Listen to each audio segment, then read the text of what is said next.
Good morning students. कैसे हैं? बढ़िया। मैं भी बढ़िया। तो अभी कुछ बच्चों ने जनवरी में एग्जाम दिया, बहुत बच्चे पास भी हुए और कुछ बच्चे रह भी गए एग्जाम के अंदर। अब समस्या क्या है कि आपके जनवरी के अंदर डायरेक्ट टैक्स के अंदर फाइनेंस बिल 2023 लग रहा था। ठीक है। और अब मई में आते ही सबसे बड़ी समस्या आपके किस में है? टैक्स के अंदर है, चाहे वो डायरेक्ट टैक्स हो या थोड़ा बहुत इनडायरेक्ट टैक्स हो। ठीक है। तो डायरेक्ट टैक्स में क्या हुआ कि आपने जो पढ़ा था वो फाइनेंस बिल 2023 पढ़ा था। और अब क्या आ गया कि जो मई 2025 या सितंबर 25 के अंदर आपका फाइनेंस बिल 2024 लगेगा। तो 24 लगेगा तो फाइनेंस बिल 2024 जो आया उसमें कुछ अमेंडमेंट्स भी आए, कुछ प्रोविजंस में चेंजेस किए गए, कुछ प्रोविजंस नए एड ऑन किए गए। तो वो सब प्रोविजंस आपके अब मई 2025 में इंप्लीमेंट होंगे। तो बच्चा लोग, ये वीडियो इसी पर ही है कि जो भी एक्स्ट्रा अमेंडमेंट्स आए हैं, जो जिन्होंने जनवरी 25 की कहीं से भी कोई भी क्लासेस ली थी, उनके वो अमेंडमेंट्स नहीं हो पाए थे, उनके वो अमेंडमेंट्स जो चेंजेस हुए वो उन्होंने नहीं पढ़े, वो सब हम इस वीडियो में कवर करेंगे। क्या सर हम सारे अमेंडमेंट्स कवर करेंगे? हाँ सर, सारे अमेंडमेंट्स कवर करेंगे डिटेल में, एकदम डिटेल में। ठीक है। इनको करने के बाद आपको एज सच कोई अमेंडमेंट के लिए एक्स्ट्रा लेक्चर्स लेने की जरूरत नहीं है। इसमें सब चीजें एकदम बिंदास तरीके से कवर होंगी। ठीक है जी सर। चलो स्टार्ट करें। स्टार्ट करते हैं, लेकिन इससे पहले एक बात है बेटा, हर 5 साल में एक ऐसा कुछ होता है जो बच्चों को बड़ा परेशान करता है। सर क्या बात कर रहे हो? सुनो मेरी बात। एक्चुअल में जिस साल में चुनाव होते हैं, जिस साल में क्या होते हैं, चुनाव होते हैं, उस साल में आपका जो बजट आता है वो एक तो अपने नॉर्मल टाइम फरवरी में आता है। ठीक है। तो फाइनेंस बिल नंबर 1 बोल सकते हो आप, वो आ गया आपका फरवरी के अंदर। लेकिन जिस साल चुनाव होते हैं, वोटिंग होती है, इलेक्शन होता है, उस साल क्या होता है पता आपको? उस साल जो बिल आपका फरवरी के अंदर आता है वो तो ठीक है ही, साथ में जब कोई भी गवर्नमेंट नई बनती है, कोई भी गवर्नमेंट नई बनती है, उस गवर्नमेंट के बनने के बाद वापस क्या होता है? फाइनेंस बिल आता है, फाइनेंस बजट आता है। तो क्या बोल रहा हूँ सर? आपको याद हो तो पिछले साल में अपने मई जून के अंदर आई थिंक इलेक्शन हुए थे, जनरल इलेक्शन हुए थे, जिसके अंदर नरेंद्र मोदी जी को सिलेक्शन किया गया था, मतलब वो जीते थे, पीएम बने थे। तो उस केस में क्या था कि मई 24 में चुनाव हुए, लेकिन फरवरी 24 के अंदर आपका फाइनेंस बिल नंबर 1 आ गया। एक बार वही जो अमेंडमेंट्स बेसिक करने थे वो कर दिए। लेकिन चुनाव होने के बाद, चुनाव हुए कब? मई जून में।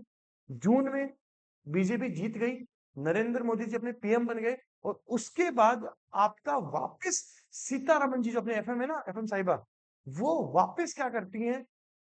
बजट लेकर आती है। उनको कोई एडिशनल अमेंडमेंट्स करने पे, कोई भी गवर्नमेंट अब जो चलेगी वो अगले 5 साल तक चलेगी। ठीक है। फरवरी में जब ये बजट लेके आए थे तो इनको पता ही नहीं था कि हम जीतेंगे कि नहीं जीतेंगे। गवर्नमेंट के रूल्स हैं, जीते नहीं जीते उससे मतलब नहीं है। तो अब जैसे ही चुनाव हुए उसके बाद इन्होंने फाइनेंस बिल और लेकर आए। ठीक है। जिसको हम फाइनेंस बिल नंबर 2 बोल सकते हैं। वो बिल आया 23 जुलाई 2024 को। कब आया? 23 जुलाई 2024 को आया। अब सर इतनी बातें हमें क्यों बता रहे हो? हमारा इससे क्या रिलेशनशिप है? मतलब है बेटा, अगर कोई भी बजट साल खत्म होने, साल स्टार्ट होने से पहले आ जाता है, डेट मीन अपना फाइनेंशियल ईयर, अपना प्रीवियस ईयर 24-25 है, प्रीवियस ईयर 24-25 के लिए बजट फरवरी 24 में आ गया, फरवरी 24 में आया, वो तो पूरे साल पे लागू हो गया, उसमें कोई दिक्कत नहीं है। लेकिन समस्या कहां आई? जो फाइनेंस बिल नंबर 2 आया, वो कब आया? आपका जुलाई के अंदर आया।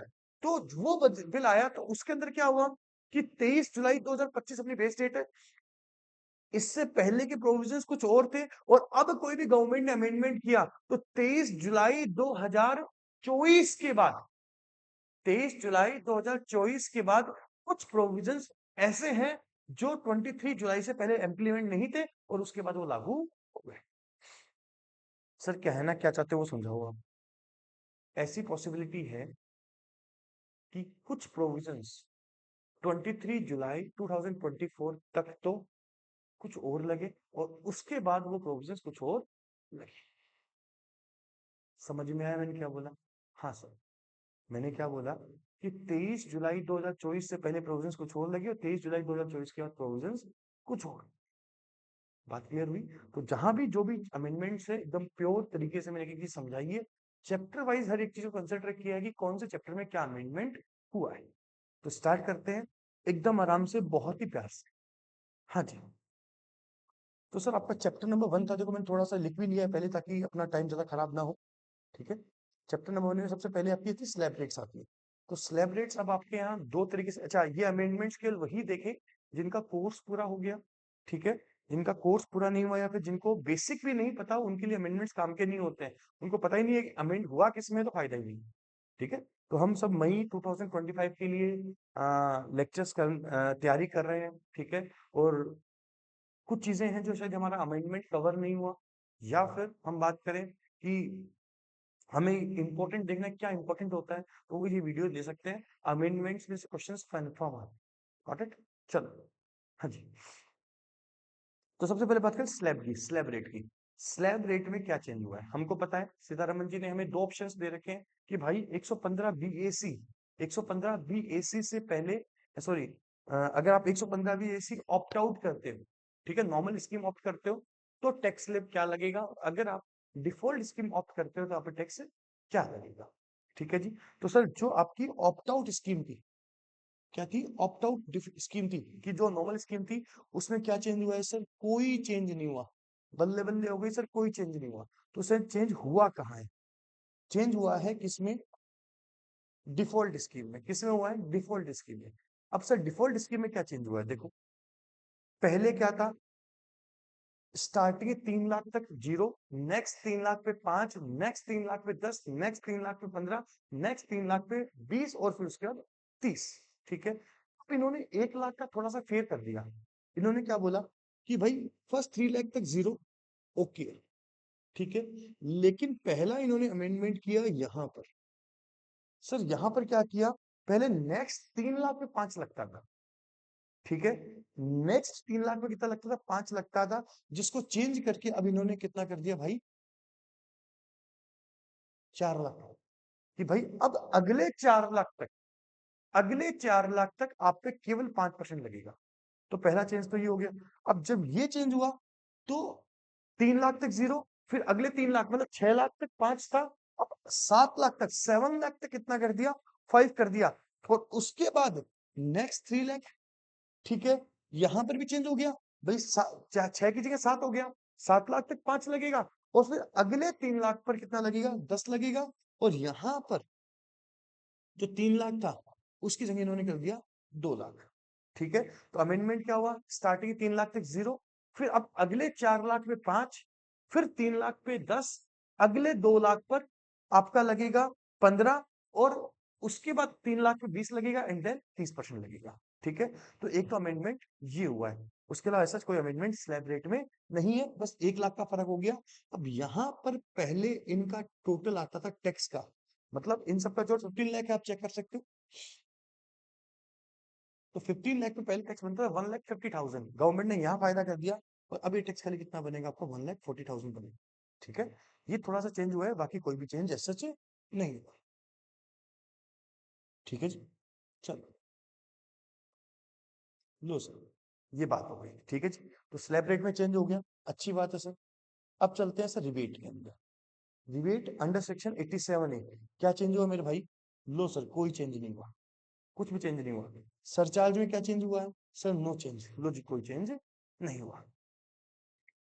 अब हमारी एक समस्या है सर, हमारे यहाँ स्लैब रेट लगता है, हमारे यहाँ स्लैब रेट लगता है नॉर्मल इनकम पर। नॉर्मल इनकम का मतलब सैलरी की इनकम हो गई, हाउस प्रॉपर्टी की इनकम हो गई, बिजनेस की इनकम हो गई, एंड ऑडिट, ये इनकम्स होती है। लेकिन सारी इनकम में से कुछ इनकम्स हमारी स्पेशल इनकम होती है, जिनको एकदम मतलब एकदम अलग से वेटेज देते हैं। तो कुछ इनकम्स हमारी क्या है, स्पेशल इनकम है, स्पेशल भाई साहब एकदम स्पेशल ट्रीटमेंट होता है उनके साथ। तो स्पेशल इनकम से, तो स्पेशल इनकम कौन सी हुई? सर स्पेशल इनकम वो हुई जिसमें स्लैब रेट नहीं लगता। सर ऐसी कौन सी इनकम हो गई जिसमें स्लैब रेट नहीं लगता? तो सुनो, कुछ इनकम ऐसी है, कुछ इनकम ऐसी है जिसमें स्लैब रेट नहीं लगता। सर जरा बताओगे कौन सी इनकम है जिसमें स्लैब रेट नहीं लगता? तो सुनो, एक तो आपका long term capital gain on shares है, long term capital gain on listed shares है, long term capital gain on listed shares है, short term capital gain on listed shares है। सर शेयरों के साथ प्रायोरिटी? हाँ जी, शेयरों पे अलग से टैक्स रेट लगती है, उनपे स्लैब नहीं लगता। देखिए शेयर्स हो गए लिस्टेड शेयर्स, लिस्टेड शेयर्स चाहे वो लॉन्ग टर्म हो चाहे शॉर्ट टर्म हो, स्पेशल रेट हो गए। उसके अलावा और भी कोई भी लॉन्ग टर्म कैपिटल गेन हो गया, लॉन्ग टर्म कैपिटल गेन हो गया, उस पर भी इन्होंने स्पेशल रेट लगा रखे, उन पर स्लैब रेट नहीं लगता। सर तीन चीजों का स्लैब रेट नहीं लगता क्या? फिलहाल तीन पे नहीं लगता, शेयर्स लॉन्ग टर्म वाले, शेयर शॉर्ट टर्म वाले, और कोई भी लॉन्ग टर्म कैपिटल गेन, इन पे स्पेशल रेट लगती है। चौथा है सर आपका वो लॉटरी, गैम्बलिंग, हॉर्स रेस, और आपका ड्रीम इलेवन पे खेलते हो ना, क्या खेलते हो, ऑनलाइन गेमिंग्स, ये सब पर स्पेशल रेट्स लगती है। तो इसमें चेंज हुआ है सर, बहुत ही शानदार चेंज हुआ है। क्या चेंज हुआ है? पहला चेंज है, आराम से, पिछले 1 साल 2 साल में बहुत बड़ा बिजनेस बन गया शेयर मार्केट, ये बिजनेस ही बोलूंगा। पहले तो लोग ऐसे इन्वेस्टमेंट करते थे, कुछ लोग ट्रेडिंग करते थे, अब तो पता नहीं कितने जान बिन के सब लोग ट्रेडिंग करने लग गए। सरकार को दिख रहा है यार, ये तो लोग खूब कमाने लग गए ट्रेडिंग से, और ट्रेडिंग पे रेट हमने कर रखी है कम, शेयर्स पे ट्रेडिंग पे कम रेट कर रखी है। ऐसे तो गवर्नमेंट को नुकसान हो जाएगा। पहले गवर्नमेंट सोचती थी लोग बिजनेस करेंगे, बिजनेस में हम स्लैब रेट लगा रहे हैं, खूब पैसा आएगा। अब देख रहे हैं लोग तो बिजनेस छोड़ के शेयर ट्रेडिंग कर रहे हैं, और शेयर ट्रेडिंग में रेट्स कम है। तो गवर्नमेंट ने क्या किया, जो शेयर्स वगैरह होता है long term capital gain shares, short term capital gain shares पर रेट चेंज करी। सर कितनी रेट्स कर दी? शांति से सुनो। जो लिस्टेड शेयर, इक्विटी शेयर्स 112 ए में कवर करते हैं, ये सब चीजें हमारी पड़ी हुई 112 ए में कवर करते हैं, जिसपे हम एसटीटी पे करते हैं। उस पे पहले रेट 10% थी, अब 12.5 हो गई। लेकिन एक समस्या हो गई बेटा, ये अमेंडमेंट पता कब आया? 23 जुलाई 2024 को आया। फाइनेंस बिल नंबर 2 जो था, उसके अंदर ये चेंज आया। फाइनेंस बिल 2000 नंबर 2 जो साल के बीच में आया, उसमें ये चेंज आया। अब उसमें चेंज आया 23 जुलाई को, अपने पार्लियामेंट में ये जो बजट है पढ़ा गया। तो फिर उस वक्त लोगों ने बोला कि सर मैडम, हमने जो पहले कमाया उस पर टैक्स एक्स्ट्रा क्यों देंगे भैया? 23 जुलाई 2024 को प्रोविजन लेके आ रहे, तो उस हम तो उसी को, हम तो उससे पहले तो वही रेट मानेंगे जो थी। तो हुआ क्या कि 23 जुलाई 2024 तक, 23 जुलाई 2024 तक, जैसे उससे बिफोर, उससे पहले तक, उससे पहले तक, उससे पहले तक रेट क्या लगेगी आपकी? लॉन्ग टर्म पे 10% लगेगी। और अगर आपने शेयर्स बेचे, अगर आपने शेयर्स बेचे, कब बेचे मेरे भाई? 23 जुलाई 2024 को, या उसके बाद बेचे, तो रेट आपकी 10 की जिंदगी लगेगी, 12.5% लगेंगे।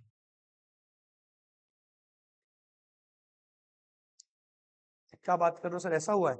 हाँ सर, ऐसा ही इन्होंने किया है, किसमें? शॉर्ट टर्म कैपिटल गेन पे। Short term capital gain under section 111 ए, 111 ए होता है लिस्टेड शेयर्स पे बेचते हैं, और शॉर्ट टर्म कैपिटल गेन होता है, शॉर्ट टर्म कैपिटल गेन इसको 12 महीने तक होल्ड कर रखा हो, तो उस पर 23 जुलाई तक तो रेट लगेगी 15%, और 23 जुलाई से पहले तक लगेगी 15%, और 23 जुलाई या उसके बाद अगर बेचोगे तो कितना लगेगा? 20% लगेगा। सर एक तो ये मैं जो भी मेरा पीडीएफ मैं ये भेज दूंगा टेलीग्राम ग्रुप के अंदर, ठीक है? तो प्लीज इसको आप नोट डाउन कर लें, ठीक है? इसमें बहुत ही अच्छी तरीके से सब चीजें लिखी हुई है, ठीक है? ये कर लोगे तो आपका अमेंडमेंट्स कवर हो जाएगा, पहली बात। दूसरी बात, सर इतना सारा याद करना पड़ेगा सर, एक्ट में है, प्रोविजंस में, तो याद करना पड़ेगा। लेकिन एक मेरा ओपिनियन बता रहा हूँ, मेरा ओपिनियन बता रहा हूँ, कि जब भी साल के बीच में चेंज होता है, तो आपके जो 99% केसेस में क्वेश्चंस आते हैं, वो 23 जुलाई 2024 के बाद के ही आएंगे। आई एम नॉट कंफर्म आएंगे कि नहीं आएंगे, मैं श्योर स्टैम्प ड्यूटी पे लिख के, स्टैम्प पे लिख के नहीं दे रहा, नॉर्मली ऐसा होता है जब भी चेंजेस होते हैं, तो 23 जुलाई 2024 के बाद का क्वेश्चन ही आएगा। बाकी आप क्वेश्चन पढ़ोगे, याद हो जाएंगी चीजें, कि अगर आप शेयर्स को बेच रहे हो 23 जुलाई 2024 के बाद, तो रेट लगेगी 15, 15 नहीं सॉरी 12.5 और 20। लेकिन 23 जुलाई 2024 से पहले बेचोगे तो लगेगी 10 और 15। सर ये तो सरकार ने रेटें बढ़ा दी। हाँ सर, सर ये तो फिर बढ़ानी थी, तो स्टार्टिंग में फाइनेंस बिल नंबर 1 आया था, फरवरी में उसी बढ़ा देते। उसमें नहीं बढ़ाई भाई, चुनाव थे, चुनाव जीतना नहीं था क्या? उस वक्त अगर बढ़ाते तो हो हाई, तब वो नहीं हो जाता क्या? गवर्नमेंट को तो हिसाब देखना होता है, तो गवर्नमेंट ने बोला आप तो जीत ही गए, अब तो कोई हटा नहीं सकता, बढ़ाओ रेट, बढ़ाओ रेट। तो क्या किया फिर उन्होंने, जैसे ही चुनाव जीते उसके बाद जो नया बिल आया उसके अंदर उन्होंने क्या कर दी, रेटें इंक्रीज कर दी। चलो जी, अब तीसरी बात करते हैं। किसकी बात करते हैं? LTCG under section 112। ये क्या है? 112 ए को छोड़कर बाकी सब आपके land building, jewellery, immovable property, ये सब आप बेचोगे, डेप्रिशिएबल एसेट्स वगैरह वगैरह जो भी आप बेचोगे, अगर अगर अगर वो डेप्रिशिएबल नॉर्मली एसटीसी होता है, पावर प्लांट वाली लॉन्ग टर्म होती है, अगर आप बेचोगे तो उसके अंदर टैक्स रेट में इन्होंने क्या कर दिया, फायदा कर दिया। दिखने में फायदा है सर, दिखने में कैसे फायदा है सर? कि सर 23/7/24 से पहले बेचोगे तो फायदा होगा, तो कितना लगेगा बोलो? 20 लगेगा। और अब कितना कर दिया? मात्र 12.5%। मतलब long term capital gain, long term capital gain on shares, नहीं long term capital gain other than shares, पर अगर 23 जुलाई 2024 से पहले बेचोगे तो टैक्स लग रहा था 20%, और अब कितना लगेगा? मात्र 12.5%। सर ये तो फिर मौज कर दी लोगों के? नहीं बच्चा, मौज नहीं करी, इन्होंने कुछ ऐसा किया जो बहुत खतरनाक है। हालांकि इसको भी हम जब कैपिटल गेन के अमेंडमेंट्स पढ़ेंगे वहां कवर करेंगे, लेकिन फिलहाल समझ लो, आपको पता हो, शायद पता हो, कंफर्म पता हो, होना चाहिए मेरे भाई। पहले क्या था कि आपको लॉन्ग टर्म कैपिटल गेन जो कैलकुलेट होता था वो कैसे कैलकुलेट होता था? हम फेयर वैल्यू ऑफ कंसिडरेशन लेते थे, सेल वैल्यू इतने में माल बेचा, उसमें से माइनस करते थे less indexation, index cost of assets, index cost of improvement. Induction मतलब इन्फ्लेशन, कि हमारी कॉस्ट जितनी लगी थी उसको हम रिवाइज करके कॉस्ट को बढ़ा देते थे, तो कॉस्ट बढ़ जाती थी। अरे कॉस्ट बढ़ जाती थी तो लॉन्ग टर्म कैपिटल गेन कम हो जाता था, लॉन्ग टर्म कैपिटल गेन कम हो जाता था, तो कैपिटल गेन कम हो जाता तो टैक्स कितना लगता था? 20%। विथ इंडेक्स बेनिफिट, पहले क्या लगता था? आपको इंडेक्स बेनिफिट मिलता था। सीतारमन जी ने बोला भाई इससे तो बहुत कम कैपिटल गेन हो रहा है इनको, हमारे पास टैक्स कम आएगा। सीतारमन जी ने चेंज कर दिया। सीतारमन जी ने क्या बोला? भाई अब आप पर केवल 12.5% टैक्स लगेगा, लेकिन आपको क्या नहीं मिलेगा? क्या नहीं मिलेगा? इंडेक्सेशन नहीं मिलेगा। इसका मतलब अब तो भाई सीधा सा फंडा है, sale value, sale value, sale value, less cost, less cost of improvement. Har Har Mahadev. 1 crore में एसेट बेची, खरीदी गई थी 2 लाख में, तो 1 करोड़ माइनस 2 लाख, 98 लाख सीधा क्या होगा? कैपिटल गेन हो गया। कोई इंडेक्सेशन नहीं करना। प्रैक्टिकली आराम से समझना, हमारे लिए कैलकुलेशन बहुत ही आसान हो गई, कुछ करना ही नहीं है, कुछ करना ही नहीं है। लेकिन हकीकत में टैक्स ज्यादा बनता है, हमें की फर्क बनता है? हमारे तो एग्जाम में मौज हो गई। इंडेक्सेशन नहीं करना। अगर आप असेट्स कब बेचते हो? 23 जुलाई 2024 को सेल आउट करते हो या उसके बाद सेल आउट करते हो, तो इंडेक्सेशन आपको नहीं करना है। इंडेक्सेशन आपको नहीं करना। सर मौज कर दी, एकदम मौज कर दी सर। ठीक है, तो मैंने आपको समझाया लॉन्ग टर्म कैपिटल गेन 112 ए में रेट पहले थी कितनी? 10, अब 12.5% हो गई। शॉर्ट टर्म कैपिटल गेन 111 ए में रेट पहले थी कितनी? 15 थी, अब 20% हो गई।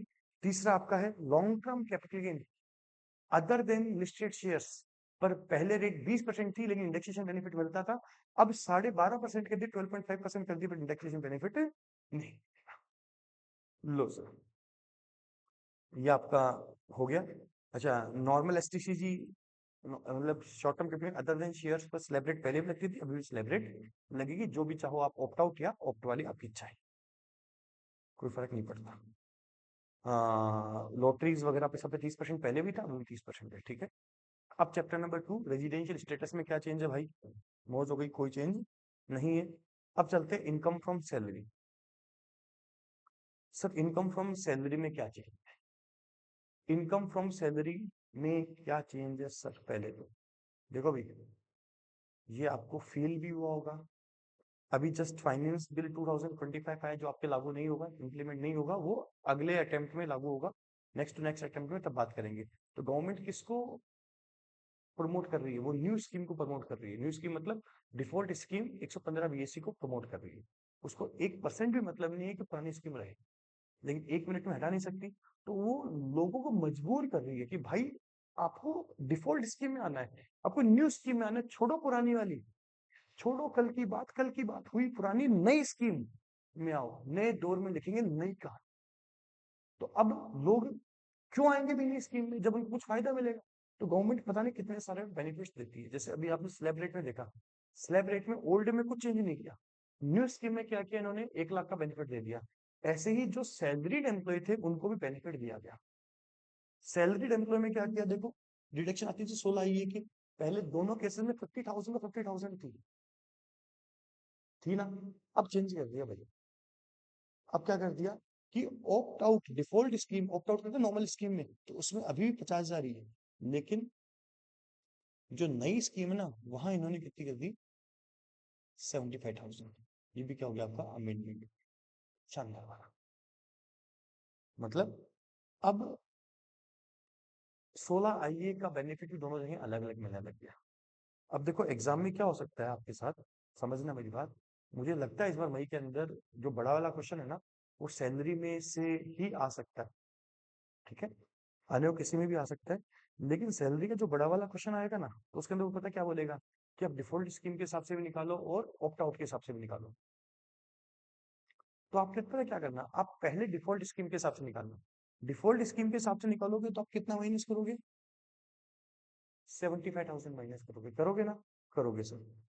और फिर जब आप ऑप्ट आउट में निकालो तो माइनस कितना होना चाहिए था, 50। आपने कितना माइनस किया हुआ है, 75,000। तो आप क्या करना, प्लस 25,000 जोड़ देना कि भाई इतना बेनिफिट हमारे 115 बीएससी ऑप्ट आउट में कम मिलता है, हमने वहां 75,000 का बेनिफिट दिया, तो आप क्या करो 25,000। ये क्या बोल रहा हूँ भाई, सिंपल सी बात है। आपसे खाली बोले ऑप डिफॉल्ट स्कीम के हिसाब से निकालो तो माइनस 75,000, आपको बोला जाए ऑप्ट आउट के हिसाब से निकालो तो 50,000 माइनस कर दो, लेकिन आपसे बोला गया दोनों से निकालो। तो पहले आप डिफॉल्ट से निकालो, डिफॉल्ट से निकालो 75,000 माइनस करो, फिर ऑप्ट आउट में निकालो, तो पूरी कैलकुलेशन वापस थोड़ी करोगे, समझाया हो आपको। तो आप खाली कितना जोड़ते हो, खाली वापस 25,000 जोड़ लो सर। खाली ये एक अमेंडमेंट है, उसके बाद सैलरी में कोई अमेंडमेंट नहीं है। हाँ जी, अब चलते हैं इनकम फ्रॉम हाउस प्रॉपर्टी। इसमें कोई अमेंडमेंट तो नहीं है, बट मेरे को लगता है ये प्रोविजन बच्चों को ध्यान रहना चाहिए, इसलिए मैंने ये जोड़ दिया इसके अंदर। क्या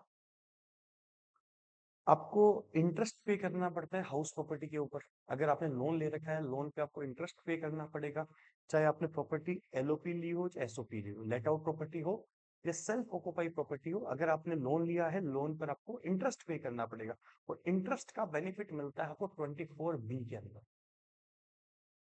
याद करो, चॉइस बी में उसका क्या मिलता है, आपको बेनिफिट मिलता है। एसओपी के अंदर, सेल्फ ऑक्यूपाइड प्रॉपर्टी के अंदर, एनुअल वैल्यू तो जीरो होती है, रेंट तो किसी को पे थोड़ी करते हैं। अरे भाई मेरी प्रॉपर्टी में उसमें रह रहा हूँ, मैं किसको रेंट पे करूंगा, नहीं करूंगा ना। तो उस केस में एसओपी तो जीरो होता है, और उसमें से जो इंटरेस्ट ऑन लोन पे करता हूँ, उसकी मुझे 2 लाख रुपए की छूट मिलती है आराम से। मतलब एसओपी के अंदर मेरी एनुअल वैल्यू तो जीरो हो जाएगी, उसमें से मेरा चॉइस बी का कितना बेनिफिट मिल जाएगा, इंटरेस्ट का 2 लाख का मिल जाएगा, तो मेरी इनकम फ्रॉम हाउस प्रॉपर्टी कितनी हो जाएगी, 2 लाख हो जाएगी, माइनस की, तो 2 लाख का लॉस हो गया। ये लॉस किसी भी इनकम को सेटअप कर सकता था, ठीक है। तो होता क्या था कि जो ऑप्ट आउट स्कीम थी, पुरानी वाली स्कीम थी, उसके अंदर उस 2 लाख का बेनिफिट मिलता था।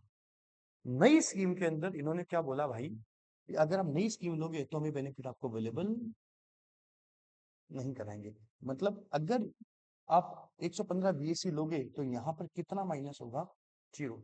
एसओपी के इंटरेस्ट की छूट नहीं मिलती है, interest of SOP, interest on SOP की डिडक्शन नहीं मिलेगी अगर आप क्या करोगे, डिफॉल्ट स्कीम लोगे, ठीक है। ऑप्ट आउट लोगे तो मिल जाएगी, ठीक है ना। ये बस ये थोड़ा सा चेंजेस था, नहीं बस मेरे को लगा ये आपको करवाना चाहिए, इसलिए मैंने करवा दिया। और income from PGB, income from PGB में कुछ अमेंडमेंट्स हैं। अच्छे अमेंडमेंट्स हैं वो सुनो, 10 मिनट लगेगी, शांति से सुनना, मजा आएगा।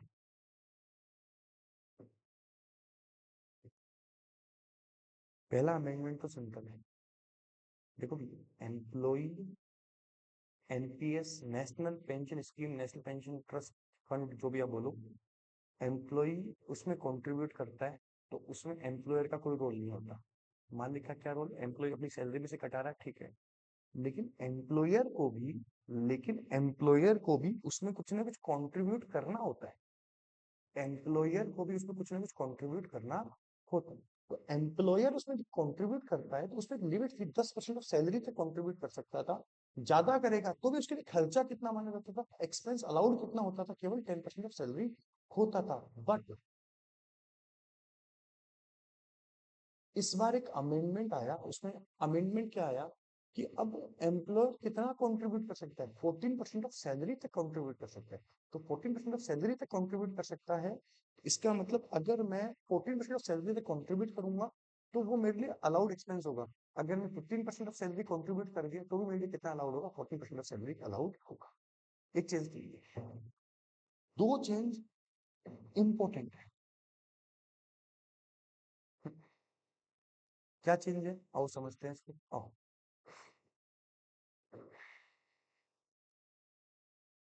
4480 एंड 4480।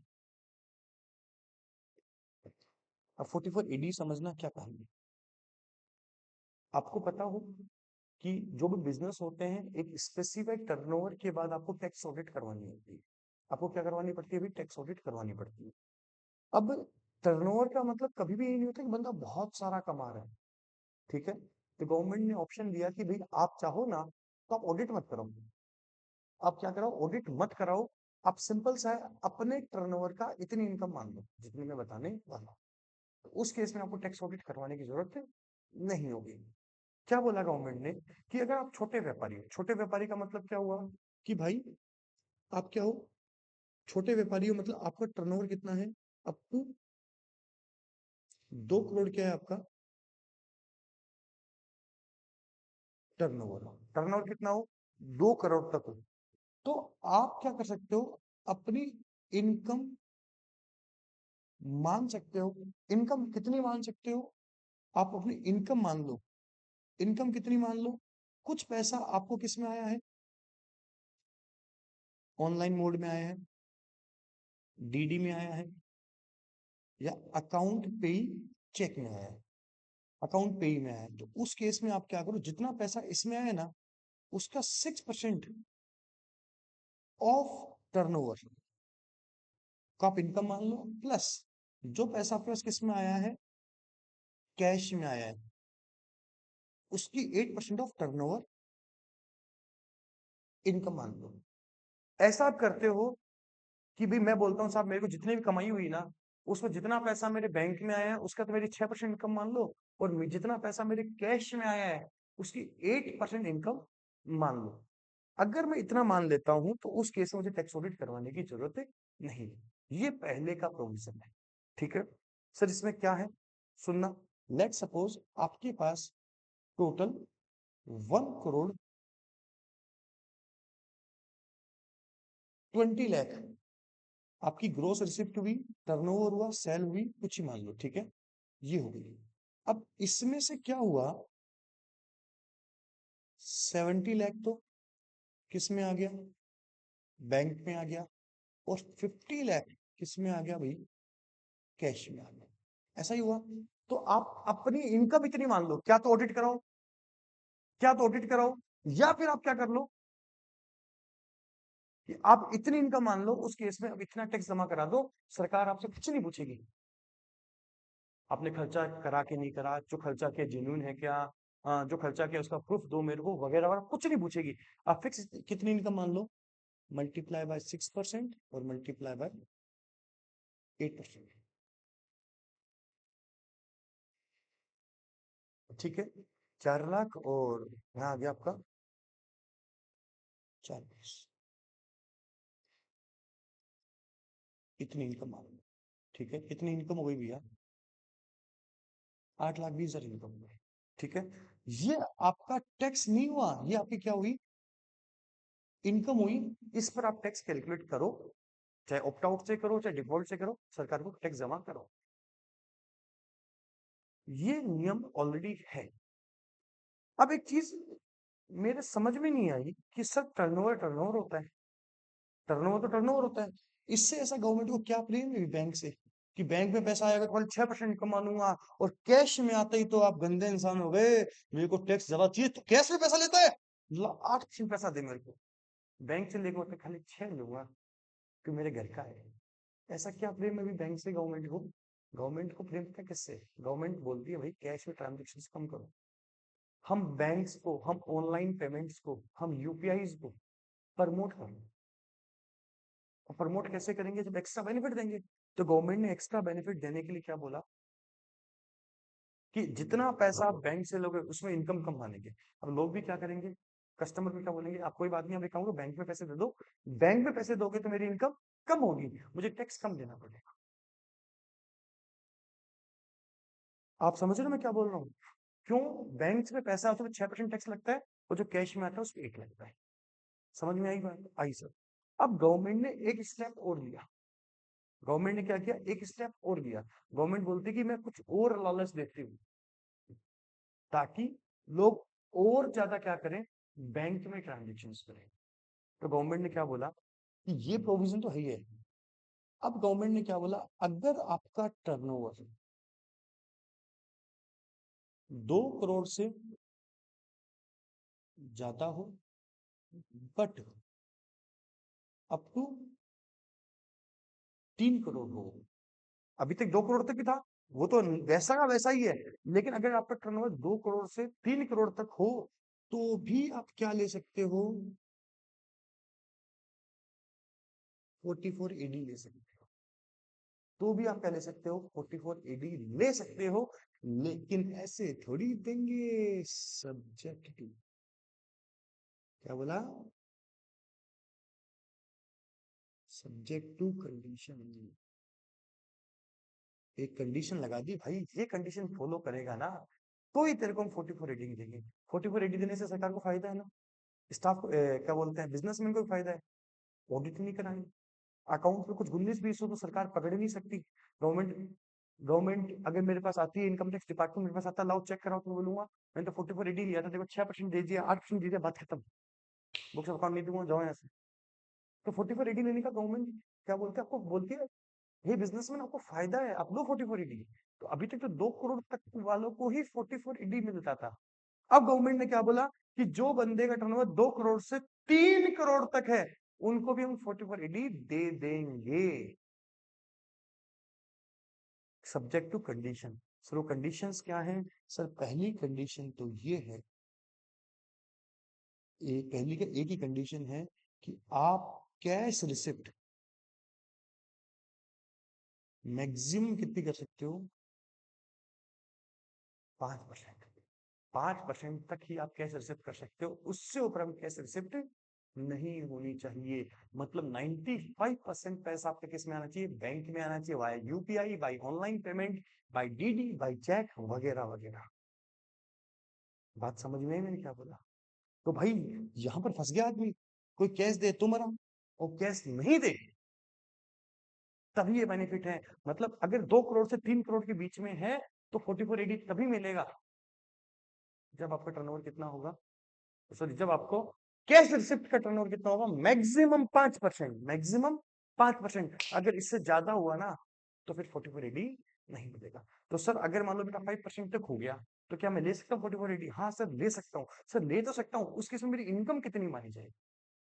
तो भाई इनकम वही मानी जाएगी जिस तरीके से कैलकुलेट होती है। लेट सपोज आपका टर्नओवर है 2.5 करोड़ का, ठीक है, इसमें कैश में तो आपके पास आया 10 लाख का, 2.5 करोड़ का 5% से कम हो गया, और इसमें कितना है, 2 करोड़ 40 लाख आया। तो आपकी इनकम कितनी मानी जाएगी? इनकम तो उतनी ही मानी जाएगी इंटू 8% और इंटू 6%। लेकिन अब आप किसके लिए एलिजिबल हो गए, 44 एडी के लिए एलिजिबल। बात समझ में आई सर? एकदम समझ में आई, कोई डाउट नहीं होना चाहिए। देखो मैंने ये लिखा है, 44 AD के लिए एलिजिबल कौन कौन है? Eligible business total turnover gross receipt is up to 2 crore in the previous year. दूसरा, total turnover gross receipt exceed 2 crore but up to 3 crore subject to कि आपकी कैश रिसिप्ट खाली कितनी होनी चाहिए? मैक्सिमम 5% टर्नओवर होनी चाहिए।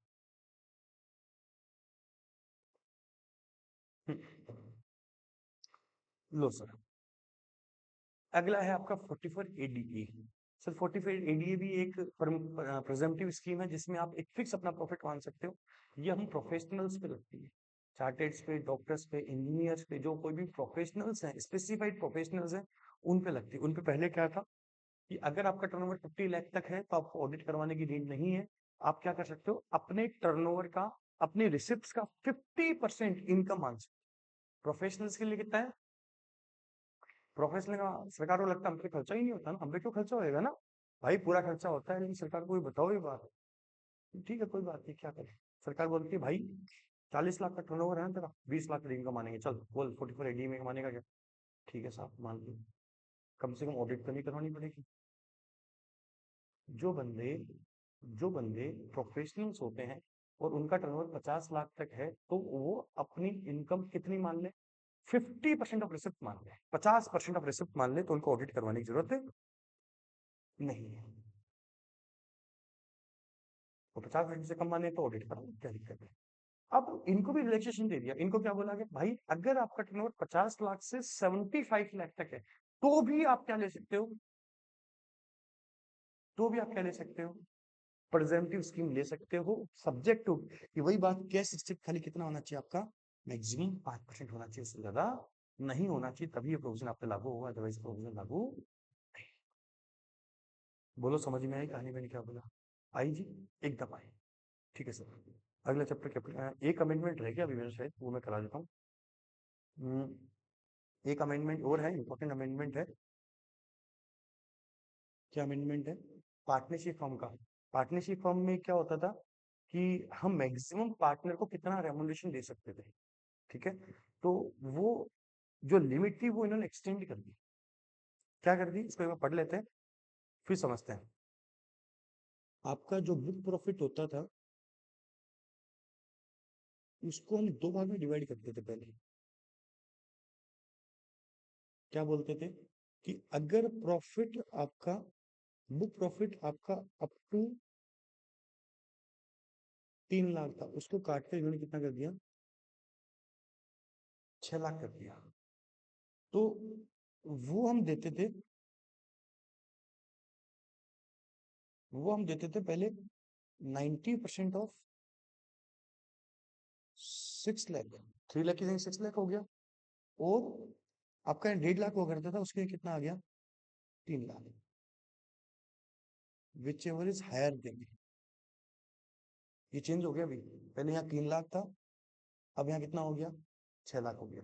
ठीक है, मतलब जो लिमिट 3 लाख की थी इसको इंक्रीज करके इन्होंने 6 लाख कर दिया। और प्रॉफिट एक्सीड 6 लाख, 6 लाख से ऊपर का जो प्रॉफिट है उसका हम कितना दे पाएंगे? 6% ऑफ बैलेंस प्रॉफिट। ये चेंज हुआ है, अगर आपका प्रोविजन पड़ा हुआ है तो आपको ध्यान आ गया है। ठीक है ना, पार्टनरशिप फॉर्म में हम पार्टनर को क्या दे सकते हैं? आईओसी 12% तक दे सकते हैं, स्लीपिंग को कुछ नहीं देंगे, नॉन एक्टिव को कुछ नहीं देंगे। जो एक्टिव पार्टनर है उनको मैक्सिमम कितना दे सकते हैं भैया हम? कितना दे सकते हैं? एक लिमिट थी, उसके अंदर लिमिट पहले 3 लाख तक था, 90%, 3 लाख का अब 6 लाख हो गया, बस बाकी सेम का सेम प्रोविजन है।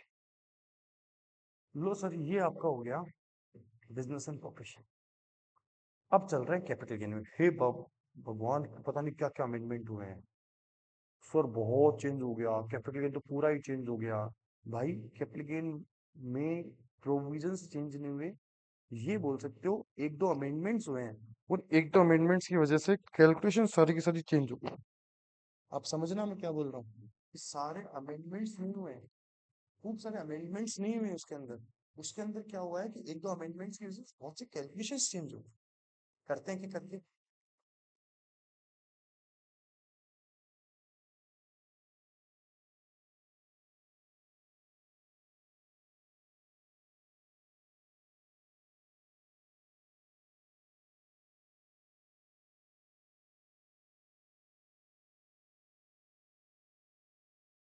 चलो।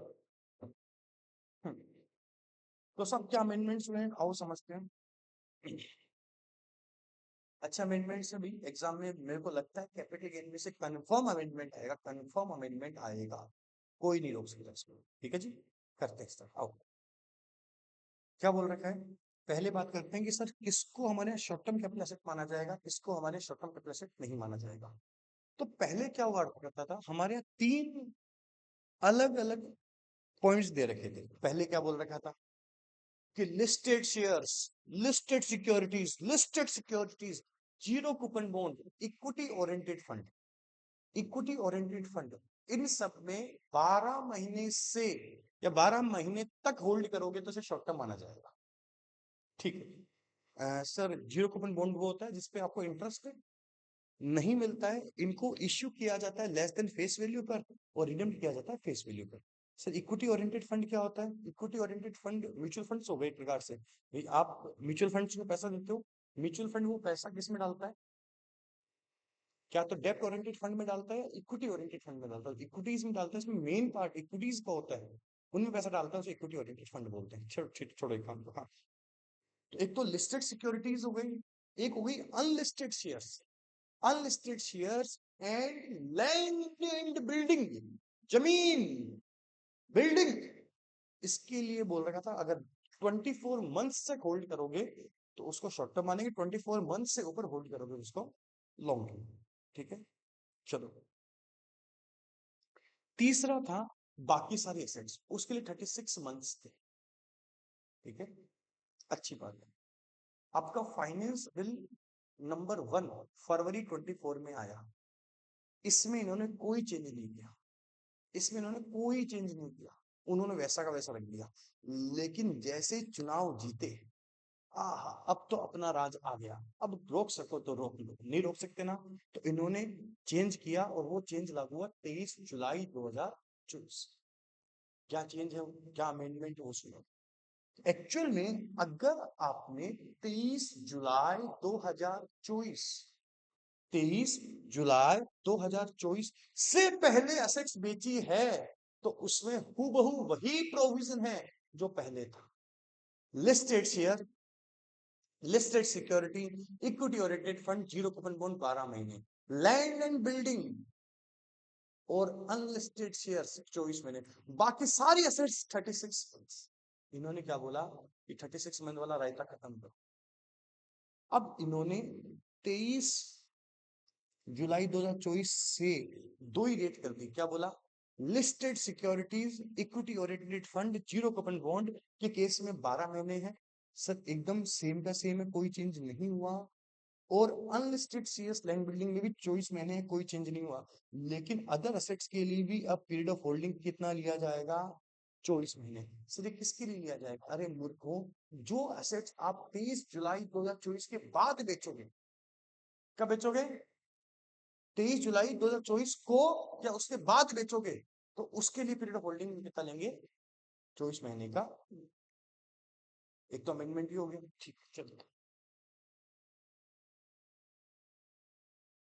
अब आओ अगले अमेंडमेंट, मजा आएगा, शांति से सुनो। क्या अमेंडमेंट है मेरे भाई, सुनो।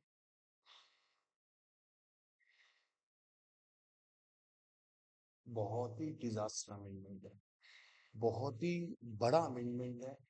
इस अमेंडमेंट ने सारी कैलकुलेशंस को हिला दिया, सारे कॉन्सेप्ट्स का जो बेस होता है ना उसको चेंज कर दिया। मतलब ये अमेंडमेंट अगर लॉन्ग टर्म होगा तो लगेगा ही लगेगा, भविष्य में लगेगा ही लगेगा, और इसकी याद हमेशा आएगी, मुझे बहुत याद आएगी। क्या अमेंडमेंट है, सुन। अच्छा, ये जो अमेंडमेंट है ये भी फाइनेंस बिल नंबर 1 जो फरवरी के अंदर आया था उसमें नहीं हुआ। सीतारमन जी ने बोला अभी तो दिक्कत है, कुछ गलत हो गया तो सीतारमन जी ने ये अमेंडमेंट भी कब लेकर आए, फाइनेंस बिल नंबर 2 के अंदर। अमेंडमेंट क्या था, अच्छा फाइनेंस बिल नंबर 2 में क्यों बोल रहा हूँ, इसका मतलब 23 जुलाई 2024 से पहले पर अलग प्रोविजन है, 23 जुलाई 2024 या उसके बाद का प्रोविजन अलग है। क्या प्रोविजन है, सुनो। हमारे लॉन्ग टर्म कैपिटल गेन पर पहले इंडेक्स बेनिफिट मिलता था, लॉन्ग टर्म कैपिटल एसेट्स क्या होती है? वही 12 महीने, 24 महीने, 36 महीने हुआ करती थी, है ना? तो उस पे लॉन्ग टर्म होती थी तो उसमें इंडेक्स बेनिफिट मिलता था, और इंडेक्स बेनिफिट के बाद जो लॉन्ग टर्म कैपिटल गेन आता था उस पर 20% टैक्स लगता था। कितना लगता था? 20% टैक्स लगता था। ठीक है।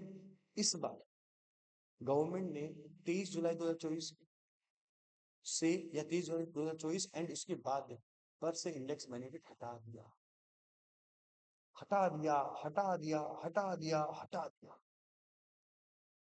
23 जुलाई 2024 से अमेंडमेंट हुआ, और अब इंडेक्स बेनिफिट नहीं मिलेगा, नहीं मिलेगा। कुछ ही कर लो ना, इंडेक्स बेनिफिट मिलेगा ही नहीं, चाहे कुछ हो जाओ।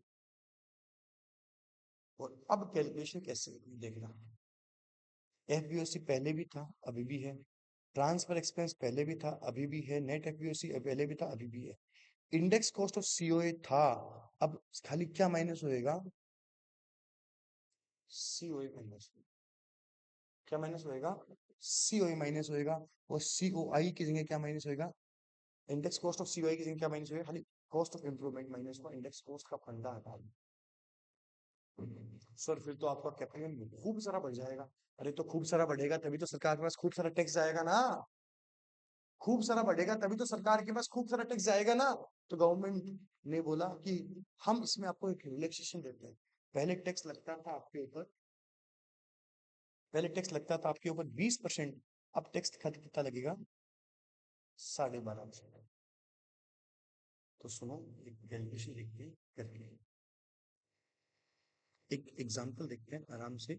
ये 23/7/24 से पहले का हो गया, और ये आफ्टर 23/7/24 का।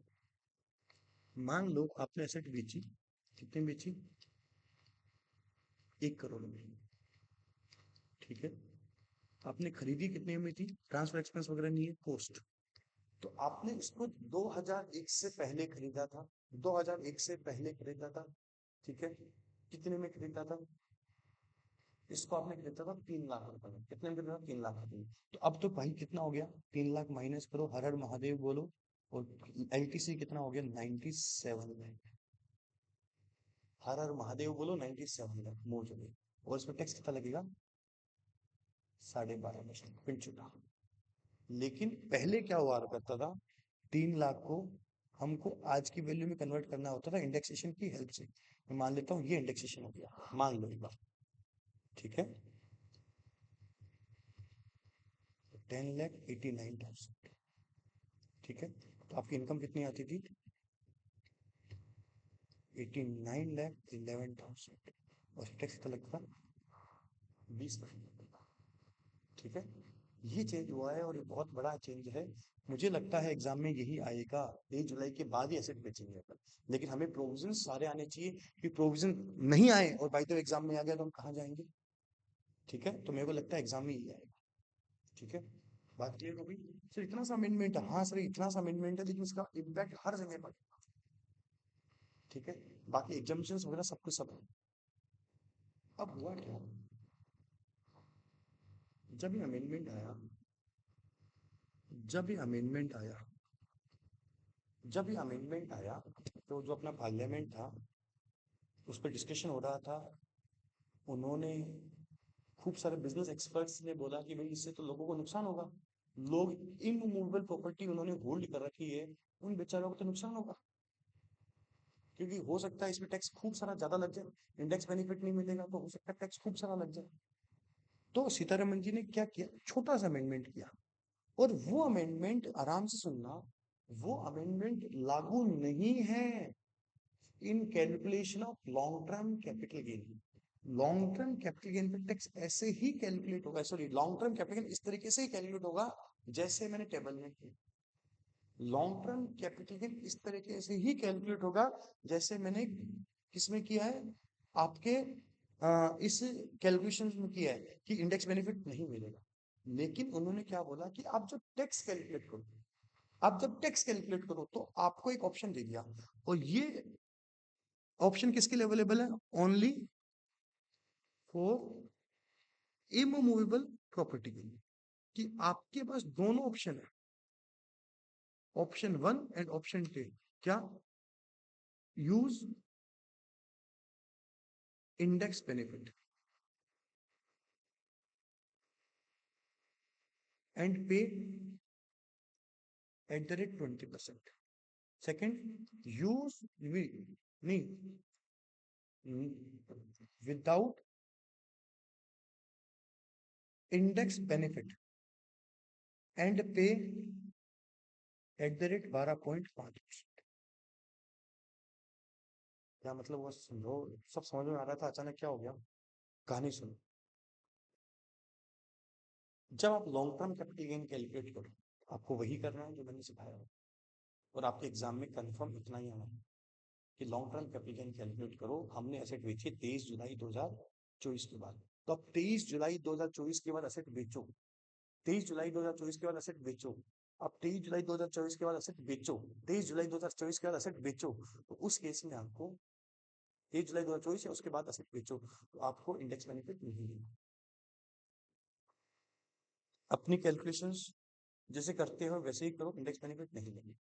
लेकिन जब आप टैक्स की कैलकुलेशन करो, आप कंफर्म एग्जाम में नहीं आएगा, लेकिन हमारे प्रैक्टिकली लागू होती है सब चीज, हम प्रैक्टिशनर्स जो होते हैं उन सब पे लागू होती है। लेकिन जब आप कैलकुलेशंस करो, तो फिर आपके पास ऑप्शन है कि आप टैक्स दोनों में से किसी तरीके से दे सकते हो, लेकिन ये खाली किस पे लागू है?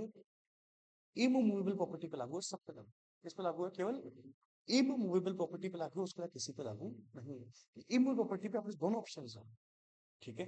अब इससे क्या होगा? सॉरी, तो कैलकुलेशन पूरी दिखानी नहीं, कैलकुलेशन पूरी नहीं दिखानी मेरे भाई, क्योंकि मान लो, आराम से समझना, आपका लॉन्ग टर्म कैपिटल गेन हुआ विदाउट इंडेक्स बेनिफिट 40 लाख का, और 12 लाख की अदर इनकम है, तो आपका इनकम कितनी हुई? 52 लाख हो गई, तो आप पे क्या लग गया? सरचार्ज लग गया ना। तो यहां पर ये चीज देखनी पड़ेगी कि आपको लॉन्ग टर्म कैपिटल इस तरीके से कैलकुलेट करना है, इंडेक्स बेनिफिट नहीं लेना, नहीं लेना, नहीं लेना, नहीं लेना। लेकिन अगर क्वेश्चन बोले टैक्स में कैलकुलेट करो, तो फिर आप वर्किंग नोट में कैलकुलेट करके देख सकते हो टैक्स कहां कम बन रहा है, ठीक है। तो जब आपका लॉन्ग टर्म कैपिटल गेन पूछे, केवल लॉन्ग टर्म कैपिटल गेन पूछे, तो आपको इंडेक्स बेनिफिट नहीं लेना है, नहीं लेना है। हाँ, वो बोले कि टैक्स बेनिफिट कहां मिलेगा, तो आप वर्किंग नोट में कैलकुलेट करके दिखा दो कि अगर मैं इंडेक्स बेनिफिट लूंगा तो ये, ठीक है। आपके काम का खाली इतना ही है, हमको इंडेक्स बेनिफिट नहीं लेना, हमें इंडेक्स बेनिफिट नहीं लेना। 23 जुलाई से पहले बेचो कि इंडेक्स बेनिफिट मिलेगा, 23 जुलाई के बाद बेचो कि इंडेक्स बेनिफिट। सर उसके अलावा कोई चेंज नहीं है? नहीं सर, कोई चेंज नहीं। हाँ सर, एक चेंज है, LTCG 112A में। तो क्या चेंज है? पहले हमारे 1 लाख रुपए तक का long term capital gain on shares exam हुआ करता था, अब वो 1 लाख का हटकर कितना हो गया? 1,25,000 रुपए, तो काट के सही कर लेना, 1,25,000 हो जाएगा। लेट सपोज पूरे साल में 23 जुलाई से पहले का और बाद का मिलाकर आपका long term capital gain 3 lakh हुआ, तो 3 लाख में से हम पहले 1 लाख माइनस करते थे, और 2 लाख पर टैक्स देते थे 10%। अब कितना माइनस होने लग गया? 1,25,000 माइनस होने लग गया। तो अब मेरी अब इनकम हो गई 1,75,000, और इस पे टैक्स कितना लगेगा? @ 12.5% लगेगा। कितना लगेगा? @ 12.5%। बात समझ में आई सर? आई। उसके अलावा कोई भी चेंज है सच? Income from other source. Sir income from other source जबरदस्ती का चेंज है, कोई ऐसा चेंज नहीं है, ठीक है, जबरदस्ती का चेंज है। अगर आप ऑप्ट आउट करोगे, सरकार बोलती है इसको हम छेड़ेंगे नहीं, से तो नफरत हो गई है आज। ये कोई स्कीम है क्या? गवर्नमेंट देखती नहीं इस स्कीम को भाई, कभी देखती नहीं, बोल के नफरत हो गई इससे। तो पेंशन मिलती है आपको, फैमिली पेंशन मिलती है, जो किसी की डेथ के बाद फैमिली मेंबर को मिलती है। तो फैमिली पेंशन में पहले छूट मिलती थी 1/3 और 15,000, विच एवर इज लोअर। तो पुरानी स्कीम के अंदर वही है, 1/3 और 15,000 विच एवर इज लोअर। नई स्कीम में इन्होंने क्या कर दिया? 1/3 और 25,000 विच एवर इज लोअर, मतलब डिफॉल्ट स्कीम में कितना कर दिया? 25,000। क्लबिंग ऑफ इनकम में कोई चेंज नहीं है। लो set of and carry forward में भाई चेंज है, एग्जाम में आने लायक चेंज है, सुपर इंपोर्टेंट चेंज है, मस्त चेंज है, बिंदास चेंज है।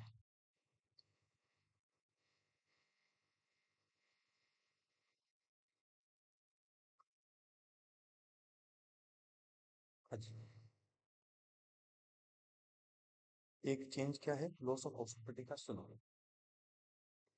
पहले क्या हुआ करता था, ऑप्ट आउट स्कीम थे।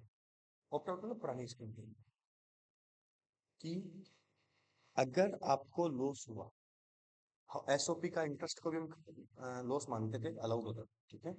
लॉस हुआ तो वो खुद के हेड से, खुद के हेड से कितना भी सेटअप हो सकता था। हाउस प्रॉपर्टी का लॉस दूसरे हाउस प्रॉपर्टी की इनकम से सेटअप हो सकता था। अगर फिर भी लॉस बच गया तो कितने साल तक जाता था, सॉरी, फिर वो दूसरे हेड से सेटअप हो सकता था। दूसरे हेड से कितना सेटअप हो सकता था, अब तो 2 लाख सेटअप हो सकता था, फिर 8 साल तक जाता। यही था। अब इन्होंने क्या किया, चेंज। जो नई स्कीम है, इन्होंने बोला कि यार ये सब फॉर्मेलिटीज कम करो। तो उन्होंने बोला कि हाउस प्रॉपर्टी का लॉस है। अब पहली बात, हाउस प्रॉपर्टी का लॉस होना ही मुश्किल है। क्यों? मेन लॉस होता था इंटरेस्ट की वजह से, वो भी एसओपी का इंटरेस्ट। तो एसओपी का इंटरेस्ट तो वैसे ही खत्म हो गया नई स्कीम के अंदर। भाई नई स्कीम में आप इंटरेस्ट का बेनिफिट ले नहीं सकते, तो नई स्कीम में इंटरेस्ट का बेनिफिट एसओपी का मिलता ही नहीं है। फिर भी बाय द वे ऊपर वाले की मेहरबानी हुई और आपको लॉस हो गया। लेट आउट प्रॉपर्टी में आपको क्या हो गया, लॉस हो गया। तो लेट आउट प्रॉपर्टी में आपको लॉस हुआ। तो लेट आउट प्रॉपर्टी में जो आपको लॉस हुआ, लेट आउट प्रॉपर्टी में जो आपको लॉस हुआ, वो लॉस, आराम समझना, लेट आउट प्रॉपर्टी में जो लॉस हुआ वो दूसरे हाउस से सेटअप हो सकता है, कोई दिक्कत नहीं है। लेकिन अगर लॉस बच गया तो ये किसी भी हेड से सेटअप अब नहीं हो सकता। मेरे भाई, क्या लिखेगा, इंटर सोर्स मतलब हाउस प्रॉपर्टी से हाउस प्रॉपर्टी पहले भी अलाउड थी और नई स्कीम में भी अलाउड है। लेकिन इंटर हेड मतलब दूसरे हेड से, दूसरे हेड से कितना अलाउड था, 2 लाख तक, और नई स्कीम में अलाउड नहीं है। इसको इम्पोर्टेंट लगा लेना, नहीं बैंड बच जाएगी आपकी। अब इसका बेनिफिट आपको नहीं मिलता, नई स्कीम, पुरानी स्कीम में अभी भी। डिडक्शंस वाले में कोई ऐसा चेंज है नहीं, क्योंकि डिडक्शन नई स्कीम में तो वैसे ही खत्म हो गया, पुरानी स्कीम में पड़ा है, पड़ा रहने दो। नई स्कीम में से ही चेंज है कि एम्प्लॉयर जो कंट्रीब्यूट करता है एनपीएस में, पहले वो 10% तक, एटीसीसी डी 2, 80 CCD सेक्शन 2 में 10% तक अलाउड था, 14% तक अलाउड हो गया। आओ लास्ट, जबरदस्ती के चेंज। जबरदस्ती के चेंज क्या करें, हैं तो हैं, पढ़ने पड़ेंगे। अब इनको यार 1 अप्रैल से लागू कर देते, तो 1 अप्रैल 25 से क्या मतलब, वो बीच में घुसेड़ने का, क्या करें। Rate of TDS on various incomes, ये कुछ टीडीएस की रेटें हैं वो चेंज हुई है। टीडीएस की रेट्स क्या चेंज हुई है उसमें, ये कुछ है, इन सब में पहले 5 लगा करके सबको 5 को उठा के 2 कर दिया। लेकिन वही 23 जुलाई को किया, उससे फर्स्ट फाइनेंस बिल बिल में 1 में कुछ नहीं किया, तो उसमें कहा भाई जी वोट चाहिए, कुछ नहीं, बस थोड़ा सा फायदा कर देते। जो भी चेंजेस किए वो सब कब किए, आराम से बैठ कर जीतने के बाद शांति से नया बिल बनाया, नया बजट बनाया, उसके अंदर सारे चेंज करे जितने इनको करने थे। इन सब की रेटें पहले 5 थी, अब सबकी रेटें कितनी हो गई, 2 हो गई, 23 जुलाई, और उसके बाद 2 लगेगी, उससे पहले 5 था। ठीक है। 194 ये था आपका सेल ऑफ लॉटरी टिकट्स का, उससे पहले 5 थी, 23 जुलाई से पहले भी 5 है, अब 2 हो गई। ब्रोकरेज कमीशन पे पहले 5 थी, अब 2 हो गई। रेंट ऑफ हाउस प्रॉपर्टी, अब ये रेंट ऑफ हाउस प्रॉपर्टी 194 आई वाला नहीं, आई बी वाला है। आई वाला था कि आप किसी, कोई बंदा, जो बंदा बिजनेस कर रहा है, जिसकी टैक्स ऑडिट होती है, और वो किसी को 2,40,000 का रेंट पे करता है, तो उस पर आज भी 10% ही है। 194 आई में कोई चेंज नहीं है। आई भी जो अपना मंथली रेंट पे करता है 50,000 से ऊपर, मंथली रेंट पे करता है 50,000 से ऊपर, जो बिजनेस नहीं करता, जिस पर आई नहीं लगता, उस पर आई बी लगता था, सब बताया हुआ है। तो उस पर आपकी 5 की जगह कितनी हो गई, 2 हो गई। 194 M था, जो 50 लाख से ऊपर पेमेंट करता था, और जो ब्रोकरेज कमीशन अदर सेक्शंस में कवर नहीं करता था, वो है, उसे 5 की जगह भी कितनी हो गई, 2 हो गई। और मेच्योरिटी ऑफ लाइफ इंश्योरेंस पर 1010D में एग्जाम्प्ट है तो अच्छी बात है, 1010D में एग्जाम्प्ट है तो अच्छी बात है, 1010D में एग्जाम्प्ट नहीं है तो उस पर भी 5 की जगह कितना हो गया, 2%। एक छोटा सा अमेंडमेंट है, इंपॉर्टेंट अमेंडमेंट है, ये भी एग्जाम में आ सकता है। सर आपको याद करनी है ना इसमें रेटें, तो कोशिश करना ये रेट आपको याद होनी चाहिए। क्यों सर? क्योंकि मैंने बताया ना आपके क्वेश्चंस आएंगे तो चांसेस रहते हैं कि 23 जुलाई 2024 के बाद का ही क्वेश्चन आपके एग्जाम में आता है, ठीक है ना। लेटेस्ट ही आता है, वो पुराना आपको देने की कोशिश नहीं करते हैं, फिर भी थोड़ा माइंड में रहना चाहिए। इन जिन पे जिन, अरे देसी लैंग्वेज में क्या, जिन जिन पे 2 हुई ना उन सब पे पहले 5 थे। 194 सी को छोड़कर। हम्म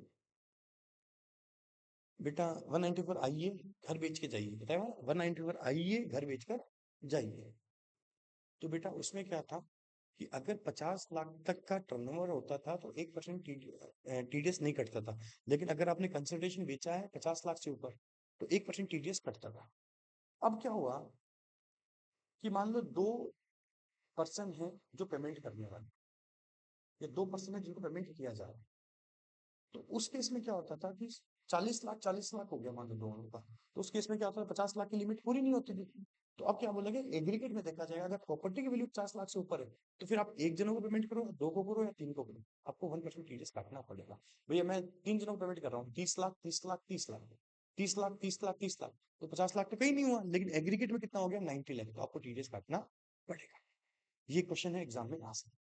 तो बच्चा लोग इतना ही अमेंडमेंट्स है, इनको नोट डाउन कर लेना, इनको कर लोगे तो आपका काम हो गया। इसके अलावा कोई भी ऐसा अमेंडमेंट नहीं, छोटे मोटे हैं वो आपके एग्जाम में नहीं आते। इतना कर लोगे तो मेरा काम हो जाएगा, और यही अमेंडमेंट्स है, और इनको आप अपनी जनवरी 25 की नोटबुक में अमेंड कर लो, अलग से लिख लो, जैसे भी करो, उसके वापस पढ़ाई चालू करो। All the best. इस बार बहुत अच्छा एग्जाम जाना चाहिए, जो कमी रह गई थी पूरी पिछली बार वो इस बार कंप्लीट होनी चाहिए। ठीक है ना, bye bye, best of luck बच्चों।